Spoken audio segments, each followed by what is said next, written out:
Hello दोस्तों, जय हिंद। आपका स्वागत है हमारी हिंदी वर्णमाला की श्रृंखला में। देखिए, कल की वीडियो में हमने हिंदी वर्णमाला चैप्टर किया था और आज की वीडियो में हम क्रिया चैप्टर करने वाले हैं। दूसरा चैप्टर हमारा क्रिया है। देखिए, क्रिया की बात करें तो साफ साफ यहाँ पे जैसा भी लिखा है आप ऐसे ही नोट्स बना लेंगे और आपका भी SFSCM या फिर जूनियर असिस्टेंट का एग्जाम है तो पूरे के पूरे क्वेश्चन आप सही करके आएंगे। काफ़ी चीज़ें बहुत ईजी हैं, वो लिखते जाएंगे। काफ़ी चीज़ें थोड़ी सी टेक्निकल, वो हम समझाते जाएंगे। देखिए, क्रिया की परिभाषा लिखी है। क्रिया की जो परिभाषा होती है, किसी कार्य का करना या होना, क्या कहलाता है? क्रिया। इंग्लिश में बात करें तो इसे वर्ब कहते हैं। Verb is a action word. ठीक है, तो किसी कार्य का करना या होना क्रिया कहलाती है। क्रिया कैसा शब्द है? क्रिया विकारी शब्द है।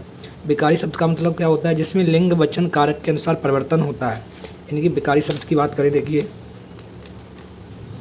विकारी का मतलब होता है, शब्द दो टाइप के होते हैं। विकारी का मतलब होगा लिंग वचन और कारक के अनुसार इनमें परिवर्तन होता है, उन्हें विकारी शब्द कहते हैं। ठीक है, लिंग वचन कारक। दूसरी बात करें, विकारी जो होते हैं कौन कौन से होते हैं? वो चार होते हैं। संज्ञा होता है, सर्वनाम होता है, क्रिया होता है। संज्ञा, सर्वनाम, क्रिया और विशेषण। ठीक है, संज्ञा, सर्वनाम, क्रिया और विशेषण, ये चार होते हैं। विकारी शब्द होते हैं। विकारी शब्द होते क्या? जिसमें लिंग वचन कारक के अनुसार परिवर्तन होता है, उससे हम विकारी शब्द कहते हैं। तो हमारा क्रिया एक कैसा शब्द है? क्रिया विकारी शब्द है। ध्यान रखिए, क्वेश्चन अच्छा क्वेश्चन बनता है। निम्न में से कौन सा विकारी शब्द है, कौन सा अविकारी शब्द है? तो यहाँ पे देखिए, क्रिया की परिभाषा और बात होगी यहाँ पे। अगला पॉइंट है, क्रिया का शुद्ध रूप, यानी क्रिया की शुद्धता प्रस्तुत करने के लिए ना प्रत्यय का प्रयोग किया जाता है। देखिए, क्रिया कोई भी क्रिया है या नहीं है, उसके पीछे ना लगाएंगे। अगर ना लगाने पर वो वर्ब बनती है, यानी कि क्रिया बनती है, तो हम पता लगाएंगे ये क्रिया है। जैसे पढ़, कोई भी मूल धातु होगी, उसमें पीछे क्या लगाएंगे? ना, पढ़ना। चलिए आगे हम बताते हैं। जैसे देखिए, क्रिया का जो मूल रूप होता है उसे धातु कहते हैं। क्या कहते हैं? धातु। जैसे यहाँ पे देखिए, स्वतंत्र रूप या मूल रूप या मूल धातु, जैसे जा, आ, खा, पढ़। और इसमें देखिए हम ना लगाएंगे, धातु में क्या लगाएंगे? ना। जैसे जा ना, ये क्या हो जाएगा? जाना। देखिए, जैसे क्रिया के जो मूल रूप होते हैं, मूल रूप को हम धातु कहते हैं। क्रिया का मूल रूप क्या कहलाता है? धातु कहलाता है। जैसे देखिए, जा, ना, खा, खेल। ठीक, इसके सभी के पीछे देखिए हम ना लगाएंगे। ना, जाना क्रिया है, खाना क्रिया है, खेलना क्रिया है। अगर ना लगाने पर क्रिया नहीं बनती है तो वो क्रिया नहीं होगी, और यहाँ पे क्रिया बन गई तो ये क्रिया होती है। ये मूल रूप होता है, इससे ही हम धातु कहते हैं। क्या कहते हैं? धातु कहते हैं। क्रिया के मूल रूप से ही कई सारी क्रियाएं बन जाती हैं। ठीक है, जैसे जा मूल रूप है, जाना, जाएगी, जाएगा, जा रहा होगा। मूल धातु यही है। मूल शब्द क्या है? जा। तो यही पॉइंट यहाँ पे लिखा था, क्रिया की शुद्धता प्रस्तुत करने के लिए ना प्रत्यय का प्रयोग किया जाता है। ये देखिए, अब बात करते हैं क्रिया कैसी होती है। एक स्वतंत्र क्रिया होती है और एक परतंत्र होती है, या फिर एक मूल धातु होती है और एक यौगिक या व्युत्पन्न क्रिया होती है। जैसे अभी मैंने आपको बताया, जैसे जा, आ, खा, पढ़, ये मूल धातु हो गए। इनमें देखिए कुछ भी परिवर्तन नहीं किया गया है, ना इसे हम और अलग अलग हिस्सों में विभाजित कर सकते हैं। अगर आप जा का जा अलग कर देंगे, आ अलग कर देंगे, ये निरर्थक शब्द हो जाएगा, इसका कोई मतलब नहीं होगा। ऐसे ही खा का। लेकिन ये मूल रूप में हम कोई प्रत्यय जोड़ के कुछ भी बना देते, उसे यौगिक क्रिया कहते हैं। यानी कि एक तो इसमें मूल धातु होगी, जैसे जा का जा ले लिया और प्रत्यय हमने ना जोड़ दिया, तो जाना ये होगी व्युत्पन्न क्रिया। ऐसे जा यहाँ से ले लिया और एगा यहाँ से ले लिया, तो जाएगा, ये होगी मूल धातु क्रिया या मूल धातु प्लस प्रत्यय। ये कैसी होगी? यौगिक क्रिया। कुल मिला के यही कहने की बात है, जो यौगिक क्रिया होती है या व्युत्पन्न क्रिया होती है, वो मूल धातु प्लस प्रत्यय से मिलकर बनती है। अब देखिए, योजक क्रिया। योजक क्रिया क्या होती है? योजक क्रिया ऐसी होती है, जैसे देखिए आपने बचपन में पढ़ा होगा, यह एक सेब है, यह एक सेब है। या आपने बताया एक राजा है, एक राजा है, या फिर एक राजा था। यहाँ पे देखिए, ये क्या है? ये सर्वनाम है। ये क्या है? सर्वनाम। एक ये विशेषण है, इसकी विशेषता एक है। सेब क्या है? ये नाउन है, यानी कि संज्ञा है। अब इस वाक्य में कोई भी क्रिया नहीं आई, ये है एक क्रिया थोड़ी, एक तो शब्द है। तो वाक्य को पूरा करने के लिए हमें जिस शब्द की ज़रूरत होती है उसे हम क्रिया मान लेते हैं, और इसे कहते हैं हम योजक क्रिया। योजक क्रिया देखिए, क्योंकि ये कोई डूइंग वर्ब नहीं है, ये क्या नहीं है, कोई भी कार्य हो नहीं रहा है, ना किया जा रहा है। जबकि क्रिया की पहचान क्या है? किसी भी कार्य को करना या होना क्रिया कहलाता है। यहाँ पे ऐसे क्रिया हो जाती है, मैंने की राम आम खाता है, राम आम खाता है। देखिए भाइयों, यहाँ पे ये खाता है, ये क्रिया आ गई पूरी की पूरी, खाता है। खा यहाँ से क्या है, खा ये मूल धातु है, क्या है, मूल क्रिया है या फिर मूल धातु क्रिया है। बाकी इसमें ता जोड़ दिया पीछे पढ़ते तो खाता है, ये क्या बन गई, ये क्रिया बन गई योजक क्रिया। तो यहाँ तो देखिए क्या आया था, यहाँ पे क्रिया आई थी, क्योंकि हम लोग वाक्य की डेफिनेशन पढ़ते हैं, किसी भी वाक्य को बनाने के लिए कम से कम एक सब्जेक्ट चाहिए और एक क्रिया चाहिए, यानी कि वर्ब चाहिए। ठीक, तो क्रिया जब भी वाक्य को हमें पूरा करना है और वाक्य में कोई भी क्रिया ना दी जाए तो हम है, था और हूँ ऐसे शब्द प्रयोग कर लेते हैं, और इन शब्दों को हम क्या कहते हैं, योजक क्रिया कहते हैं। योजक क्रिया की परिभाषा देखिए, योजक क्रिया की परिभाषा यहाँ से देखिए आप निकल के आ चुकी है। हाँ देखिए, जब किसी वाक्य में क्रिया ना होते हुए भी कोई एक शब्द आकर वाक्य को पूर्ण कर देता है तो शब्द योजक क्रिया कहलाता है। एग्जाम्पल देखिए, एक राजा था, इसमें कोई भी क्रिया नहीं है। मोहन सुंदर लड़का है, कोई भी क्रिया नहीं है शब्द आ गया। राधा अच्छी लड़की है, कोई भी क्रिया नहीं है शब्द आ गया। तो ये था, है और है, ये क्या शब्द बन गए, इन्हें हम योजक क्रिया कहेंगे। ठीक, अब आगे बढ़ते हैं क्रियार्थक क्रिया। देखिए क्रियार्थक क्रिया किसे कहते हैं, संज्ञा सर्वनाम या विशेषण के स्थान पर प्रयोग होने वाली क्रिया को हम क्रियार्थक क्रिया कहते हैं। जैसे देखिए, पढ़ना अच्छी आदत है, यहाँ पे हमें क्या संज्ञा या सर्वनाम यूज करना चाहिए था, बट वहाँ पे क्रिया यूज कर ली, पढ़ना अच्छी आदत है। ठीक है, जैसे हम ये भी बोल सकते थे, यह अच्छी आदत है। ठीक, राम की अच्छी आदत है बोल सकते थे, तो भी वाक्य पूरा बन जाता, बट हमने संज्ञा या सर्वनाम या विशेषण का यूज ना करके क्रिया का यूज किया। तो जब भी क्रिया का यूज किया जाए किसके किसके स्थान पर, संज्ञा सर्वनाम या विशेषण के स्थान पर, तो इसे हम कहते हैं क्रियार्थक क्रिया। तो ये बात भी आप समझ जाएंगे। देखिए बहुत यहाँ पे बहुत लॉन्ग डेफिनेशन ना लिख के मैंने शॉर्ट डेफिनेशन लिखी है, आप समझने की कोशिश करेंगे और आप सारी चीज़ें क्रिया से रिलेटेड यहाँ पे कर पाएंगे और बना पाएंगे सारे के सारे प्रश्न को। चलिए अब आगे बढ़ते हैं, अगला टॉपिक आएगा हमारा। देखिए रचना या कर्म के आधार पर क्रिया के प्रकार, याद रखिए रचना या कर्म के आधार पर क्रिया के प्रकार दो होते हैं। देखिए ये रचना लिखा है, रचना, चलिए बता ही देते हैं। देखिए थोड़ी छोटी छोटी ट्रिक है, रा च ना, ये देखिए दो आराम से यहाँ से निकल के आ रहा है, इसका मतलब है रचना। या फिर आप कर्म लिखेंगे, कर्म, कर्म में देखिए कितने शब्द हैं, दो। रचना में यहाँ से दो पकड़ेंगे, कर्म में दो। तो रचना या कर्म के आधार पर जो क्रिया के प्रकार होते हैं वो दो होते हैं, बस यही बात आप ध्यान रखेंगे। कौन कौन से होते हैं, सकर्मक क्रिया और अकर्मक क्रिया। सकर्मक क्रिया क्या होती है, सा मीन्स सहित, कर्म मीन्स कर्म, जिसमें कर्म पाया जाता है उसे सकर्मक कहते हैं, और आ मीन्स होता बिना, जिसमें कर्म नहीं पाया जाता उसे अकर्मक कहते हैं। ये तो डेफिनेशन हुई। अब जिसे ये बात याद नहीं रखनी है उसके लिए ये की पॉइंट लगे हुए हैं। अगर हम कोई वाक्य होगा उसमें क्या, किसे, किसको प्रश्न लगाएंगे, अगर उत्तर सेम रहेगा, कौन कौन सा, देखिए सकर्मक,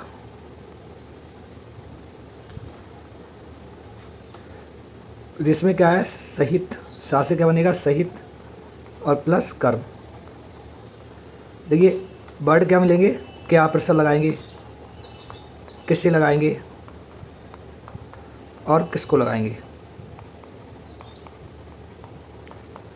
क्या, किसे, किसको प्रश्न लगाने पर अगर उत्तर सेम रहा, क्या रहा, आंसर जो हमारा है वो समान रहा, तो ये हो जाएगी क्रिया, कैसी हो जाएगी, सकर्मक हो जाएगी। अगर आंसर समान नहीं रहा तो अकर्मक हो जाएगी। ठीक है, अब देखिए इतनी बात याद रखनी है बस। जैसे ये देखिए,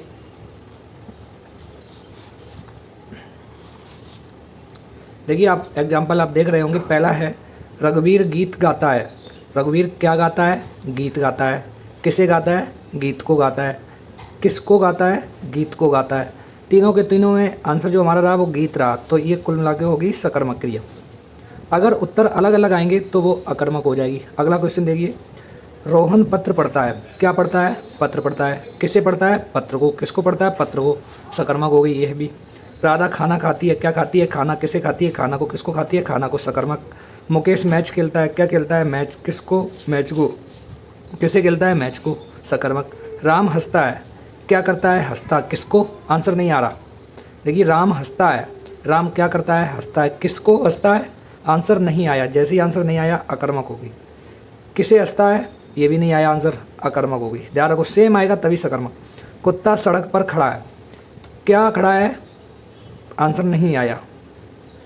किसे खड़ा है, आंसर नहीं आया। किसको खड़ा है, आंसर नहीं आया। यहाँ पे सिर्फ आंसर एक आ जाएगा, क्या खड़ा है, कुत्ता खड़ा है, इसके बाद आंसर नहीं आएगा। और वैसे भी कुत्ता सड़क पर खड़ा है, अगर कॉन्सेप्ट समझना है, इसमें वैसे भी कोई कर्म है ही नहीं, क्योंकि प्रभाव तो कुत्ते पे पड़ रहा है। सकर्मक का मतलब ये होगा प्रभाव किस पे पड़ेगा, कर्म पे पड़ेगा। जैसे रघुवीर गीत गाता है, रघुवीर तो वर्क कर ही रहा है, क्रिया को रघुवीर कर रहा है, लेकिन जो है गीत को गाया जा रहा है। ऐसे रोहन पत्र लिखा जा रहा है, पत्र लिखा जा रहा है, पत्र पे कुछ ना कुछ हरकत हो रही है।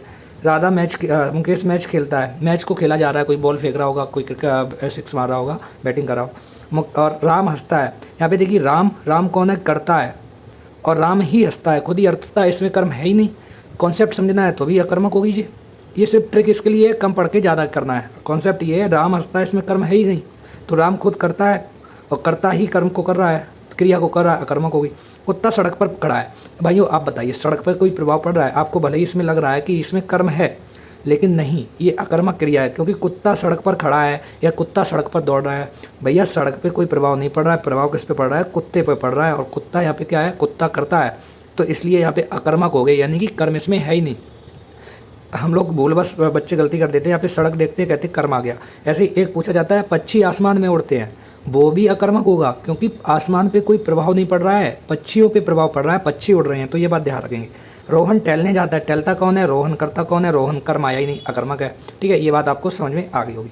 अब देखिए बात करते हैं सकर्मक क्रिया की। सकर्मक भी जो होती है वो दो टाइप की होती है। कैसी होती है, दो टाइप की। एक होती है एक कर्मक, जिसमें सिर्फ एक कर्म पाया जाता है, एक होती है द्वय कर्मक। देखिए जहाँ, चलिए, एक कर्मक वो होगी जहाँ क्रिया का फल केवल एक कर्म पर पड़े, यानी कि क्या किसे किसको लगाने पर सिर्फ और सिर्फ एक ही आंसर आएगा, वहाँ एक कर्मक होगी।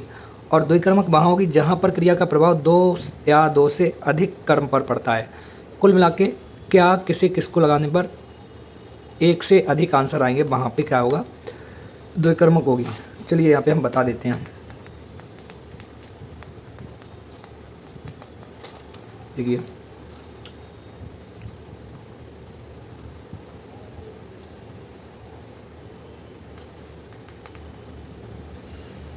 सकर्मक क्रिया जो होती है दो टाइप की होती है, एक होती है एक कर्मक, एक होती है द्विकर्मक। इसमें क्या है, क्या किसे और किसको प्रश्न लगाने पे जो आंसर है वो क्या होगा, आंसर आपका एक ही आएगा। और यहाँ पे क्या होगा, क्या किसे किसको। अगर आप ये क्वेश्चन के साथ लगाएंगे तो आंसर जो है वो एक से ज़्यादा आएंगे। क्या आएंगे, एक से ज़्यादा, कम से कम दो आएंगे या फिर दो से ज़्यादा आएंगे, ध्यान रखेंगे। तो दो ही कर्मक, देखिए पहली बार लिखा है, इसमें कर्म कितने होंगे, कम से कम दो होंगे। ठीक है, अब देखिए यहाँ पे देखिए पहला एग्जाम्पल है, माँ खाना बनाती है। माँ क्या बनाती है, खाना। किसे बनाती है, खाना को। किसको बनाती है, खाना को। तीनों के तीनों आंसर कैसे आए, एक ही आए। कुल मिला के ये सकर्मक है, और सकर्मक में कौन सा टाइप है, एक कर्मक है। मोहित हिंदी पढ़ता है। क्या पढ़ता है, हिंदी। किसको पढ़ता है, हिंदी को। किसको पढ़ता है, हिंदी को। सकर्मक है, और सकर्मक में कौन सा टाइप है, एक कर्मक। ठीक, देखिए सकर्मक का कर्मक मिलेगा तो ऐसे कर देंगे, जब डीपली पूछेगा तो सकर्मक का टाइप भी दे देगा तो एक कर्मक। अगर माँ ने बच्चों के लिए खाना बनाया, माँ ने क्या बनाया, खाना। किसे बनाया, खाना को। किसको बनाया या किसके लिए बनाया, बच्चों के लिए। ठीक है, तो यहाँ पे सकर्मक और द्विकर्मक, दो कर्म आगे देखिए, बच्चों और खाना।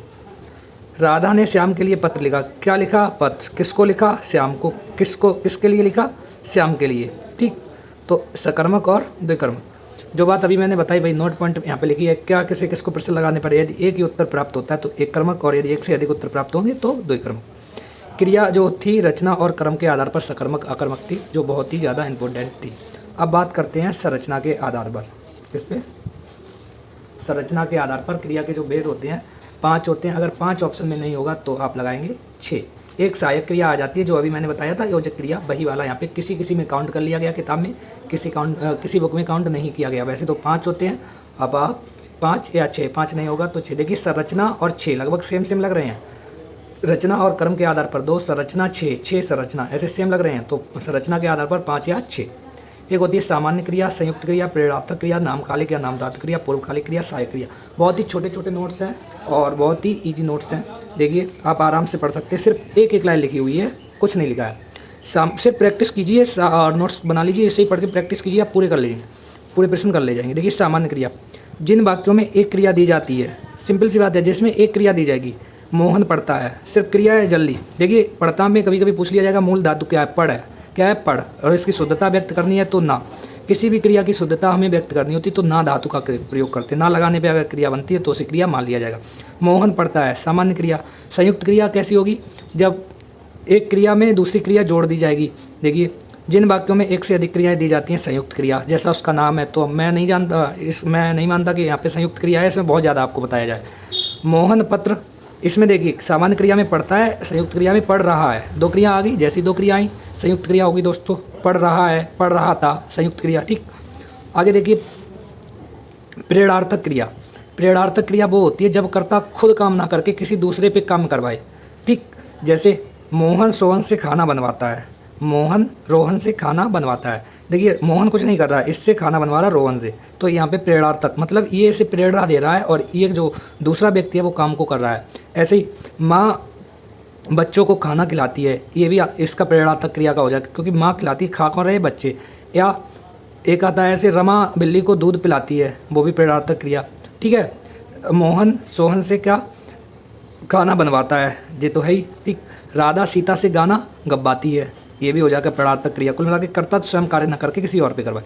पूर्वकालिक क्रिया, देखिए पूर्वकालिक, पूर्व का मतलब पहले, काल मीन्स पहले के समय, मतलब एक क्रिया खत्म करने के बाद दूसरी क्रिया का शुरू होना पूर्वकालिक क्रिया हो जाएगा। इसकी पहचान यहाँ तक रखेंगे, कर वर्ड आ जाएगा, क्या आ जाएगा, कर।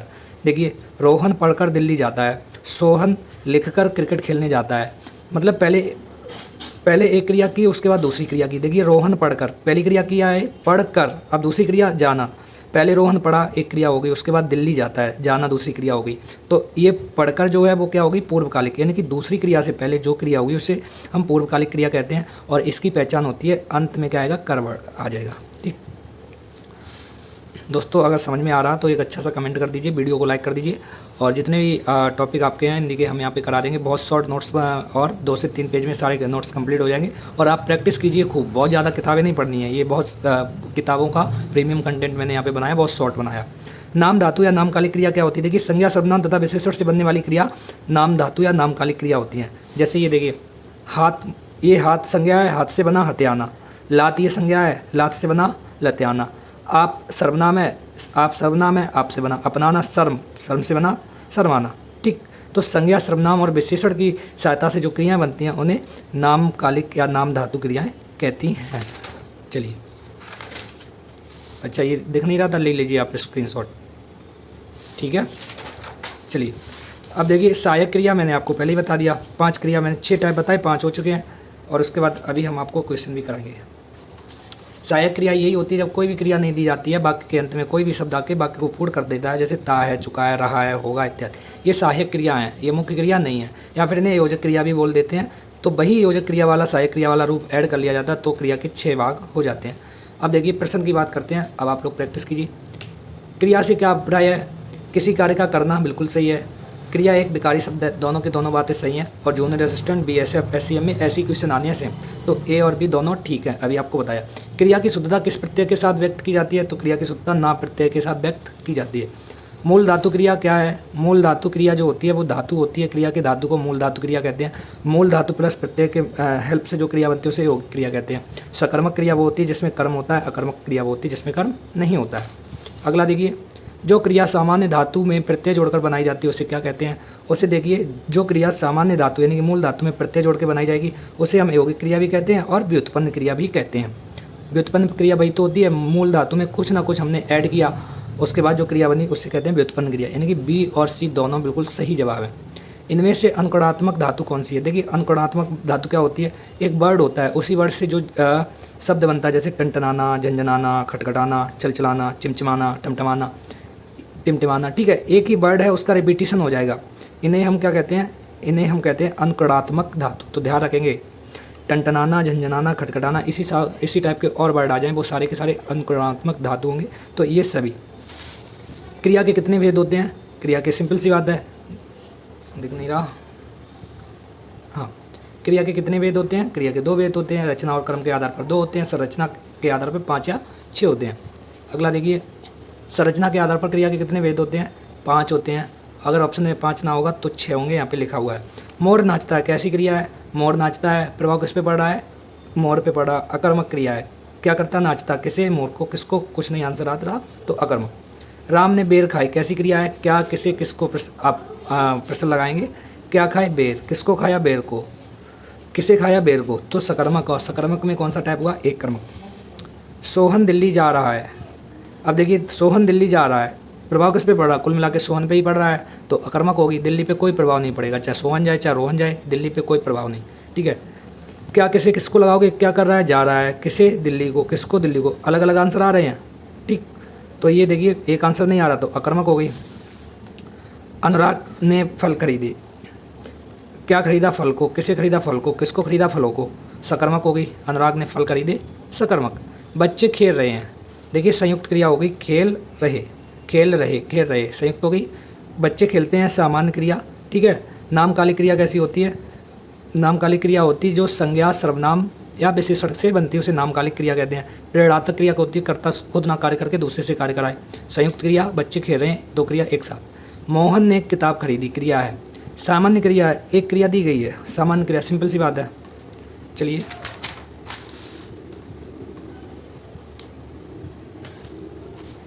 इनमें से कौन सी अकर्मक क्रिया है? देखिए पढ़ना, किताब पढ़ी जाती है, यूज करके देखिए, किताब पे प्रभाव पड़ेगा, सकर्मक है। गाना, ठीक है, ये भी सकर्मक है। गाना किसी के द्वारा गाना गाया जाएगा, सीता गाना गाती है। खाना, माँ खाना पकाती है, ये भी सकर्मक होगी। अब आपको नॉलेज होनी चाहिए, कॉन्सेप्ट पता होना चाहिए और थोड़ा सा दिमाग लगाएंगे। रोना, करता होगा वही रोएगा, जैसे राम रोता है, सुअर रोता है, बच्चा रोता है, बच्चा खुद करता है खुद रोगा, ये अकर्मक क्रिया है। देखिए जितनी भी जो डेली रूटीन की क्रियाएं होती है, रोना, खाना, चलना, नहाना, धोना, ठीक है, जो डेली रूटीन की क्रियाएं होती हैं सारी की सारी अकर्मक क्रिया होती हैं, आप ऐसे याद रखें। मोहन तुम्हें रोज़ पढ़ना चाहिए, देखिए क्या कर रहा है, उसे प्रेरणा दे रहा है, खुद ना मोहन को बता रहा है, करता खुद काम नहीं करेगा, दूसरे को पढ़ने के लिए बोल रहा है, तो प्रेरणात्मक क्रिया होगी, क्योंकि प्रेरणा दी जा रही है।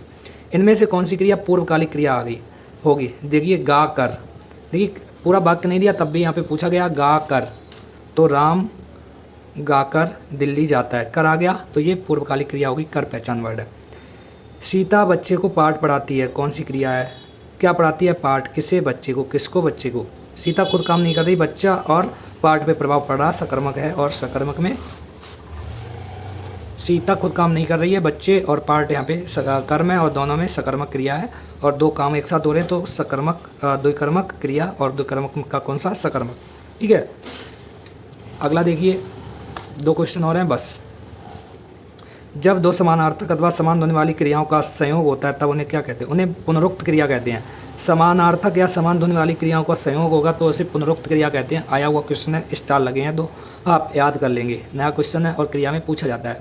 निम्नलिखित में अकर्मक क्रिया कौन सी है? देखिए बालक खेल रहा है, सकर्मक है। छात्र पढ़ रहा है, पढ़ा जा रहा है, सकर्मक है। कर्म है, इसमें छात्रा लिख रही है। बट शिशु सो रहा है, सोना, नहाना, धोना, खेलना, रोना, ये सारी की सारी अकर्मक है। तो दोस्तों आज की वीडियो कैसी लगी? उम्मीद है आपको समझ में आई होगी। ठीक है, अगर समझ में आई तो हमारे चैनल को कर लीजिए सब्सक्राइब, वीडियो को कर लीजिए लाइक। मिलते हैं अगली वीडियो में, धन्यवाद।